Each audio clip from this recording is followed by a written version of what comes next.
Hi everyone, happy Friday. I have decided to do a little bit of a different video this week. It has been a long time coming for me to share my diagnostic journey. And so that's what we're gonna do today. So I'm gonna keep the intro nice and short and let's go ahead and dive in. So it is 2025 right now, and I started to get symptoms probably around 2016. However, there are like a handful of moments throughout my childhood and my teen years where, you know, if I think back, like those were definitely some indicators. So, but the real sort of story begins in 2016. I got married in October of 2016, and the couple of months leading up to the wedding, I just was not in the mood to work out and just did not have a lot of energy, and I just chalked it up to planning a wedding. And so after we got married, we spent a couple of days at home just to give ourselves a little bit of buffer before we flew out. And day one was amazing of the honeymoon. We went to Mexico, and after day one, I just started to have some pretty intense fatigue. And again, I just chalked it up to, you know, just how busy I was and how much energy and time it took to plan the wedding. And we were drinking a lot and eating not great food. So anyway, I just dismissed everything and continued to try to enjoy our honeymoon. So then on the last night, we were supposed to go dancing at a nightclub on the resort, and I just couldn't do it. I just felt so much brain fog. I couldn't focus. I barely had energy to walk down to dinner. We tried to eat a couple of different times to see if that was what was causing my fatigue. And then we ended up going to bed, and it was very early. So the next morning when we woke up to head home, I had rashes and blisters all over my body. The blisters were like along my hips where my waistband laid, and was just in a ton of pain. I was super constipated, and again, the fatigue was so strong. It was the most miserable plane ride home. My husband, there was this lady sitting next to us on the plane, and her and my husband were chatting, and I remember just thinking to myself, like, I'd rather be dead than be, you know, having to push through this and having to be kind to the person sitting next to us. So we got home and things didn't really settle down. They just continued to progress. I got a migraine that was like the worst headache that I had ever experienced. And I had that for a few weeks, and finally I couldn't take it anymore. It was New Year's Eve in the morning, and we went to the ER. I think they did a CT, or yeah, probably was a CT, and nothing showed up. So they referred me to a neurologist, sent me home with some pain pills. And I remember just being in and out of consciousness all day and all evening. So from there, we saw an infectious disease specialist because of the rashes and, you know, me traveling to Mexico. And he basically said that the rashes and the blisters were from, you know, being closer to the sun and, you know, squeezing limes and, you know, things like that into my tequila shots. Excuse me. Caused me to just get burnt by the sun, essentially. So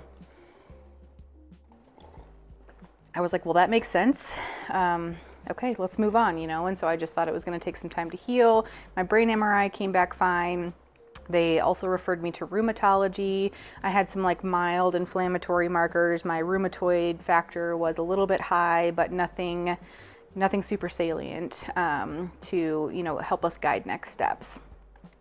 So during that time period, I was off of work. I just did not have the energy to work. The migraine / headache was so severe that I couldn't lift my head. My husband was dressing me, showering me, cooking, cleaning, doing all of the things for us. And so after countless doctor's visits, we just sort of gave up. We were getting ready to move out to Colorado. We were in Illinois at the time, and I gave up. So I had to do like a fitness to return to work exam, and that was one of the hardest days of my life. I just pushed through because I was like, there's nothing I can do. I have to go back to work. I have to push through. So continued to push through, and then when we moved to Colorado, I reestablished care, or established new care, because I was having really intense lower back pain. So that kicked off my health journey in 2017. So we're 1 year in at this point. And I started off with rheumatology again, just borderline elevated lab results, nothing definitive. But at that time I was diagnosed with undifferentiated connective tissue disease and started Plaquenil. And Plaquenil helped a lot. I stopped getting rashes, I stopped getting daily fevers. So I felt like that area of my life was pretty under control. Meanwhile, I ended up having a microdiscectomy on my L4, L5 in my spine in October 2017. And also at that time, I started to see a neurologist as well for what we thought were migraines. And that's how we treated them for a while. And also at that time, I was diagnosed with small fiber neuropathy, and they did a ton of tests and ended up diagnosing me with myalgic encephalomyelitis, or MECFS. And so I was pretty content with, those being my diagnoses and, my treatments, and we went on our way.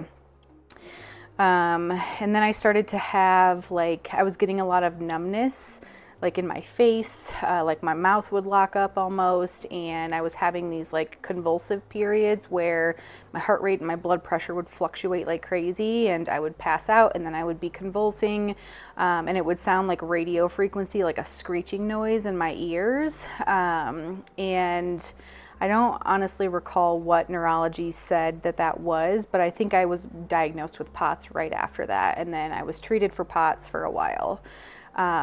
So at that time period, a lot going on. I'm doing injections for migraines. I'm trying to sit for my board exams, because I had completed my thesis and graduated with my master's.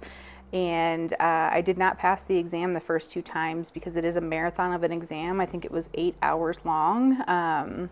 And I just could not, I didn't have the tolerance. It felt like a marathon. And so I finally got accommodations for testing, which allowed me to take as many breaks as I needed to. And it allowed for me to have an unlimited time window on the exam. And I just ate my doctor recommended just feed yourself like you're running a marathon. And so about every 45 minutes I would pop out, I would chug juice, or fresh pressed juice, or a banana, or any peanut butter, anything that could give me a lot of energy. And that is when I passed the exam. So really just in struggle bus land at that time. And decided to take matters into my own hands. I didn't want to be on those injections anymore. It felt like literal poison, which probably is, being injected into my body. And so at that time I removed gluten, and then after a little bit off of gluten, I removed dairy, and then eventually I removed meat, and I was vegan for, I think I said 8 years in one of my videos, and thank you, brain fog, for exaggerating. I think it was probably about 5 years. During those 5 years, I sort of identified my new baseline and just sort of coasted through, and started to regain some of my quality of life. So I'm not sure if it was the diet changes or the mentality, because the brain is very powerful and the placebo effect is real. And so anyway, I lived for, the 5 years with minimal symptoms. I really focused on learning how to pace myself, how to, limit the amount of energy that I was exerting. I made sure that I got really good sleep. Just, all the normal things and all the easy things that we can do to just bring a better quality of life. So I'm going to wrap it there, because I do have part 2, which is when my symptoms reemerged and pretty significantly escalated in January of 2024. So it's been a year and a half. Obviously will be 2 years here in January, and we're getting closer again. So tune in next Friday, and I will share part 2. I hope that you guys have a really wonderful weekend, and I'll see you guys on Monday.